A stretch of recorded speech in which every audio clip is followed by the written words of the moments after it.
of us have these people as our best friends. What a lot of you don't know about me is that I am a big fan of Korean drama. Yes, that is me, K-drama.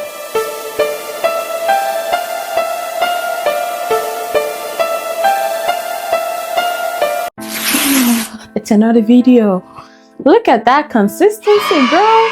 Anyway, today I have so much to share with you guys, but let's just get right into it. Growing up as a kid in a Nigerian home, I remember that, when you're watching TV with your parents specifically, and you get to those kind of scenes where they start doing stuffs, you try to either hide your face, but you're kind of still peeking, or all of a sudden, all the kids in the room, we forgot something in the kitchen. We all got to go to the kitchen or the bathroom. I remember when my mom passed, there was something that my older siblings, my older brothers, they did. There was one day I was watching a movie. One of my brothers, he walked in and he asked me, said, "What is the lesson from this movie? What are you learning?" And I couldn't say anything.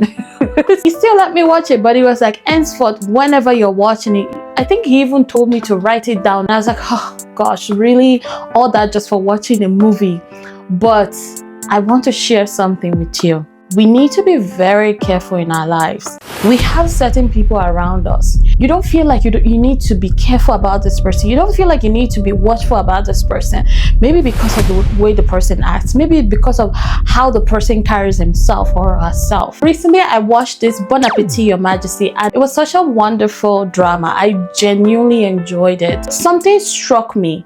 Because I've already had that orientation. What am I learning from this show? What are the lessons for my life that I'm learning from this show? There was this prince that was older than the king, Prince Joshua. He was such an unassuming person.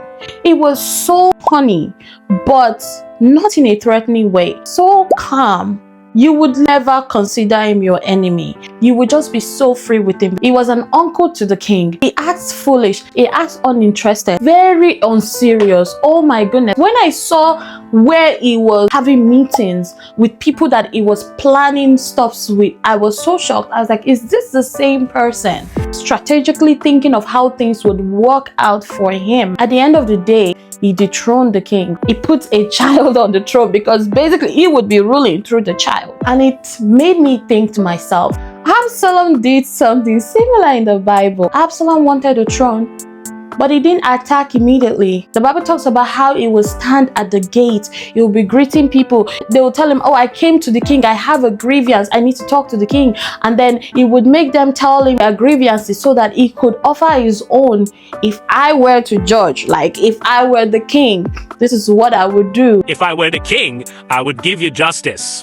I would make sure that this unfairness is dealt with. He looked very concerned, but he was rebellious. One thing that is so dangerous about these kind of people is the fact that you do not guard yourself. Because of how they portray themselves, you don't see that there's any need for you to protect yourself. So you don't see them coming. You don't see that danger coming from them. Because why would you guard yourself against something you like? I don't see any danger. Why should I be protecting myself? Why should I be wearing a helmet when I don't see any danger coming? I was reading Philippians chapter 3. Paul, in writing to the Philippian church, was saying that beware of dogs. Beware of people who appear to not be dangerous, but they are there to eat you up.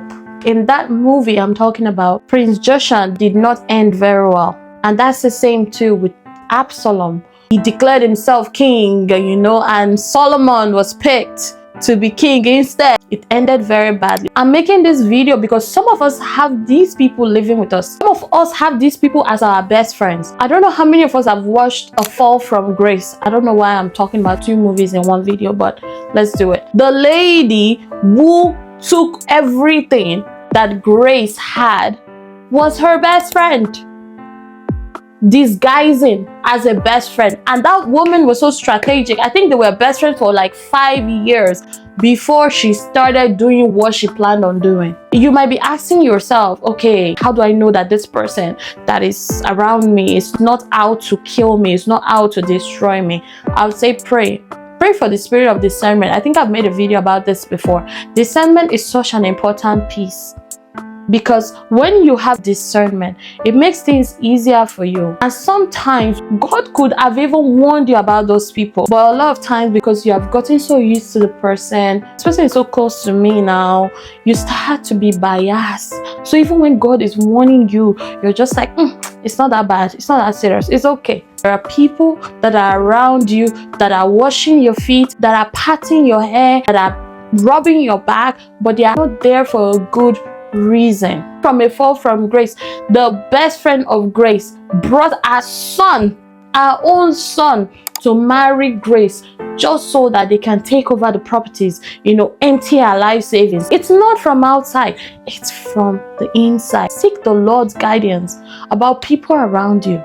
The fact that somebody around you is acting so foolish, not even interested in your job, not even interested in your marriage, doesn't mean that they are foolish. Beware. You are also one of those people who act like, you're not out to get people, but you are out to get people. I want to remind you that these people I'm talking about, these examples, they didn't end very well, because no matter where you are, love is important. Treat people with love. I really hope you learned something from this video. It's a lot of yapping, but I really hope you learned something, okay? Well, let me know in the comment section below, and have a wonderful day until I see you next time. Bye bye.